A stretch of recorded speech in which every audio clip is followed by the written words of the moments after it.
بنت تطلع رحله تقول لك اخد امي معايا، صاحبتها تقول دي صاحبتي وكانت علاقه ما بينهم علاقه جميله جدا. اخر لما الام توفاها الله اول ما اتاذى البنت وقعدنا فتره طويله جدا تقول لي صاحبتي يا مش امي بس. فين؟ مش بتصاحبوا بناتكم ليه؟ مش بتعلمي بنتك ليه وخليها عبعال كده وخلاص وخميس وجمعه وانتهت امرها على كده؟ لا، حني عليها، حبيها، احتويها، طبطبي عليها.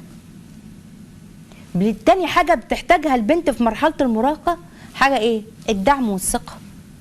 دعم، احنا وراك، اعملي كذا واحنا ما تخافيش، جربي تاني، لا لا لا ما تزعليش، والثقه والتشجيع وتحمل المسؤوليه. فاكرين لما شرحنا اداه تحمل المسؤوليه وقلنا نفوض بعض المهام في الاسره وفي كذا مع بناتنا ومع اولادنا بتحمل مسؤوليه.